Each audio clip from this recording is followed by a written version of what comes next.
Today I thought I'd cover a little bit about how free speech is under attack and how it's worse than that because our elections are being threatened by the attack on free speech. Today we start with looking at Steven Crowder was banned from YouTube for 2 weeks.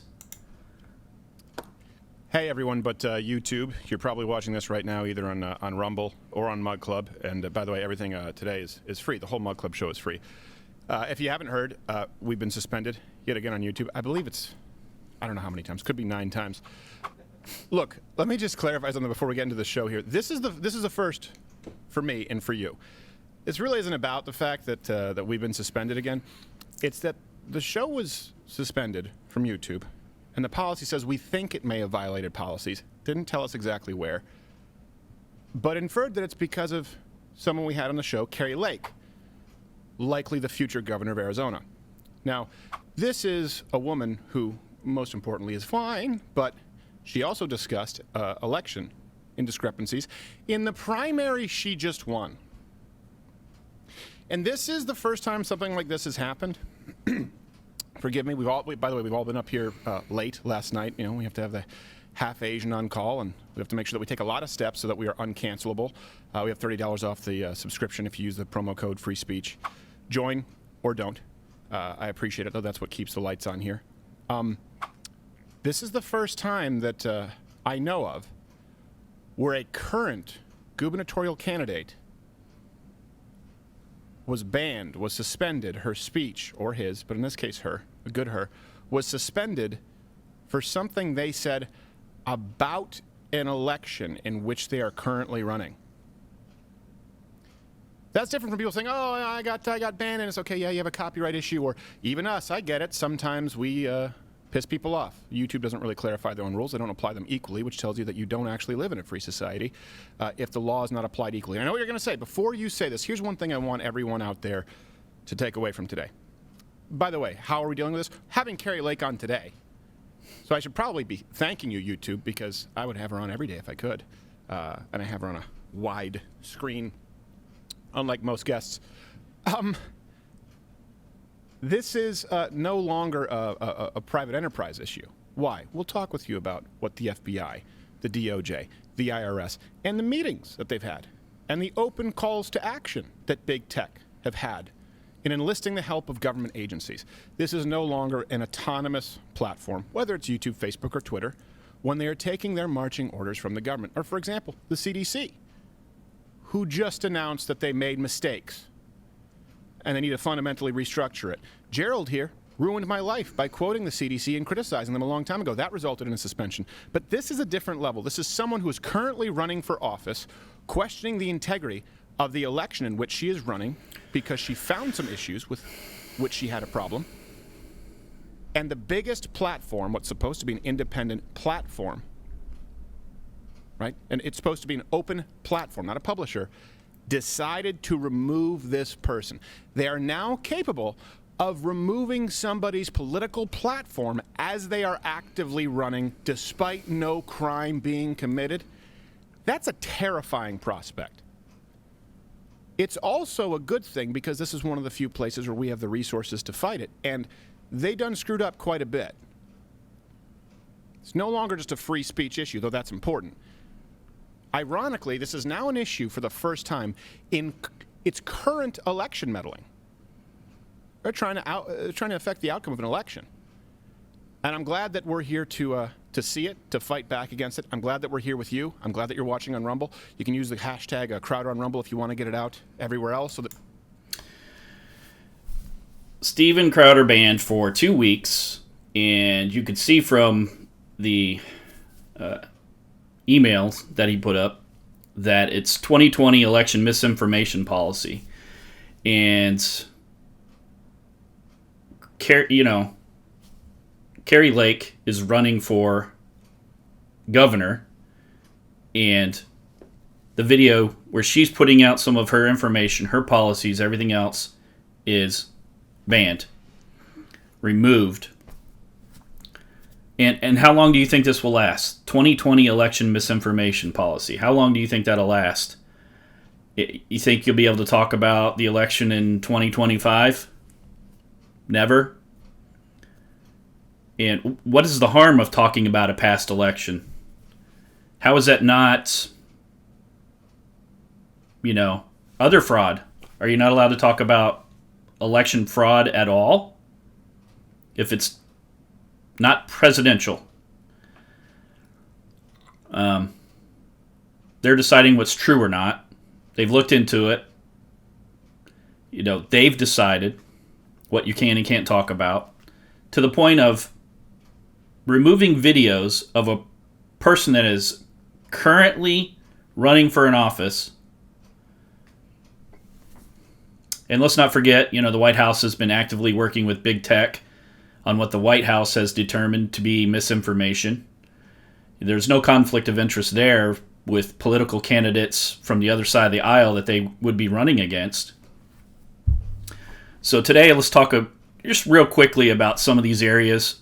I have a list up here on the video you can see. News channels, app stores, search engines, Gmail, cloud services, YouTube, advertisers, Facebook, Twitter, Hollywood, all interfere with free speech and with elections. And I can tell you, I put out a video just the other day. It was quoting what the CDC had changed their guidelines. That got taken down. I appealed it, it got put back up. But who's the arbiter of deciding what's correct or not? So, let's talk about news channels. So, think about how news channels don't allow both sides to be on. They advertise their opinion shows as news. They run with stories like the Russia hoax.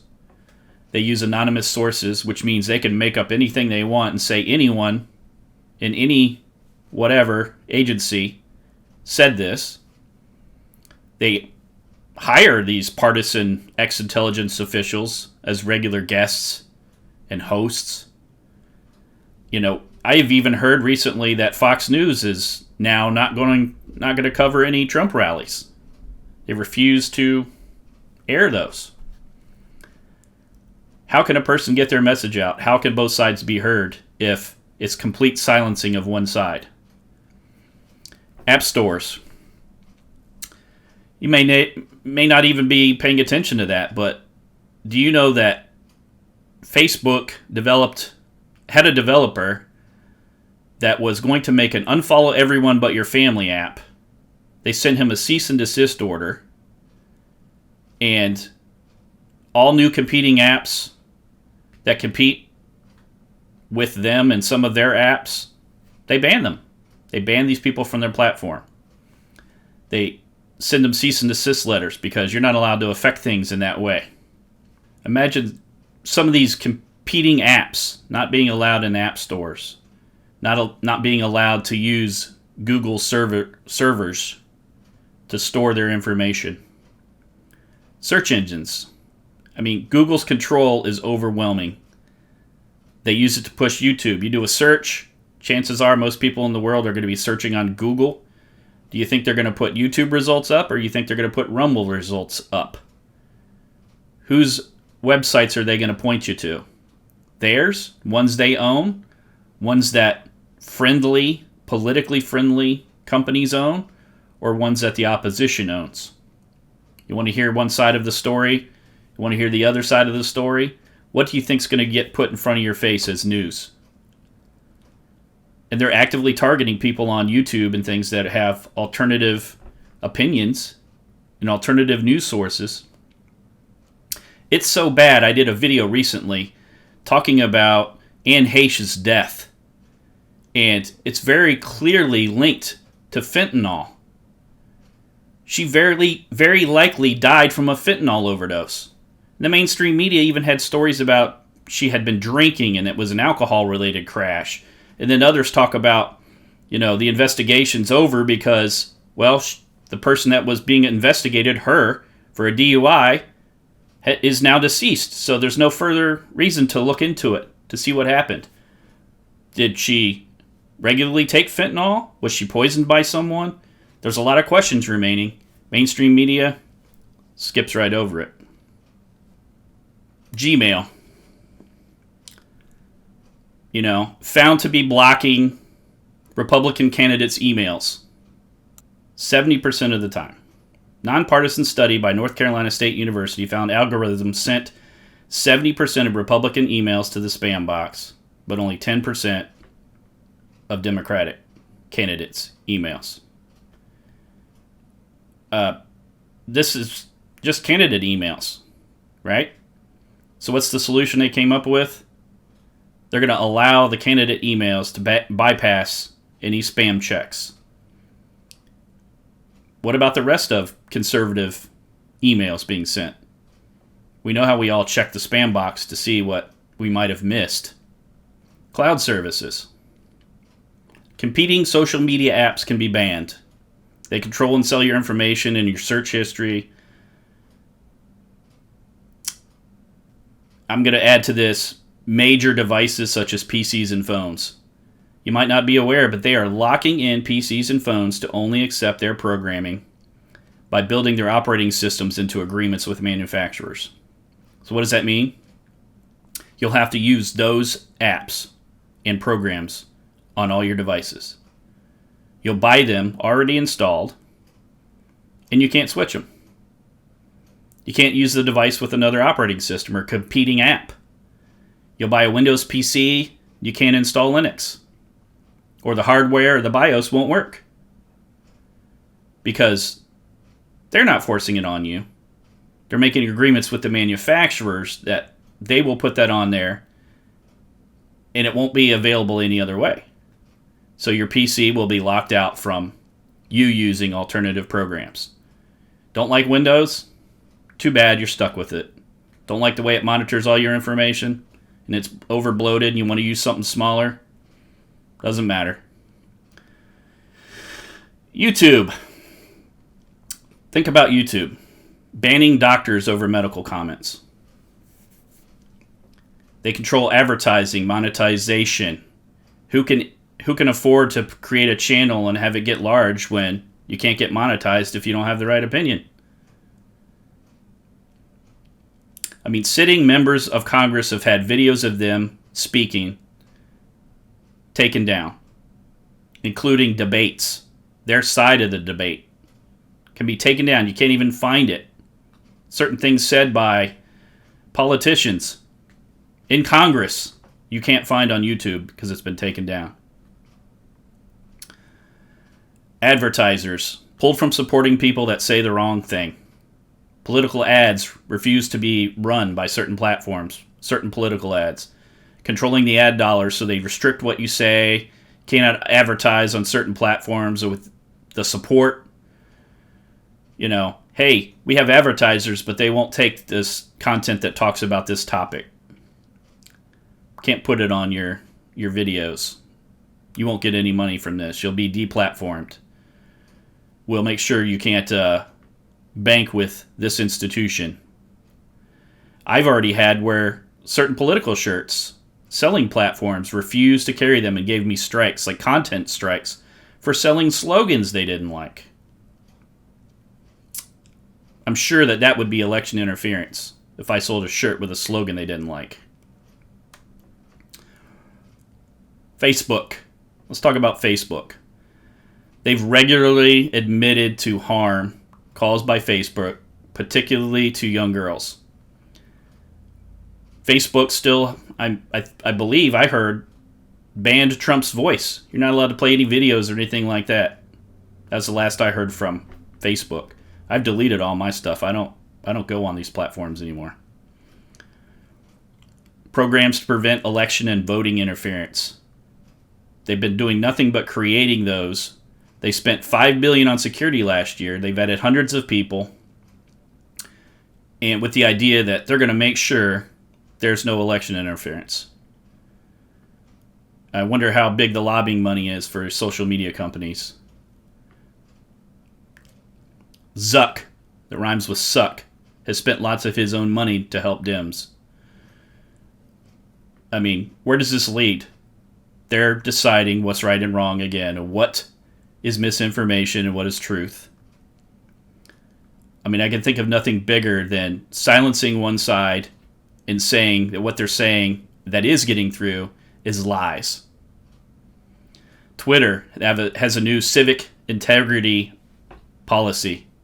They'll demote and label tweets, make them unlikable, unretweetable. They will decide the false narratives and what is and isn't secure voting and accurate information. They'll ban political ads.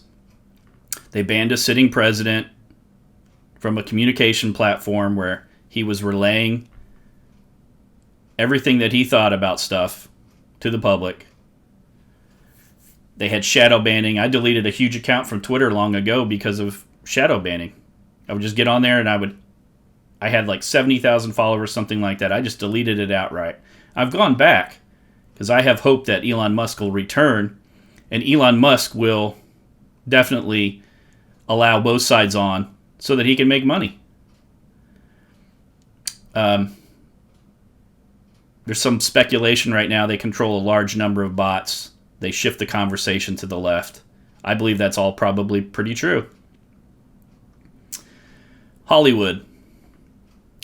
Big stars with lots of clout performing at Democratic conventions, swaying public opinion because they have larger platform, because they can act or sing. Hollywood only hiring woke actors who bitch about climate while they fly around on private jets, the largest carbon footprints. They ignore really great conservative actors. Dean Cain is one I can think of. He's a great actor. He's been a police officer, but his opinion isn't popular. Mainstream Hollywood doesn't call him anymore. Their political bias and censorship is right out there in the open. And I realize that a company can make their own decisions. But what about when it's the public square? What about if it's politically just keeping someone that you don't agree with their opinions out of the limelight? Keeping them from making money. Keeping them from making public appearances. Keeping them from using a certain bank. Don't forget the White House has been actively working with big tech on what the White House has determined to be misinformation. That is one of the scariest things I've ever heard.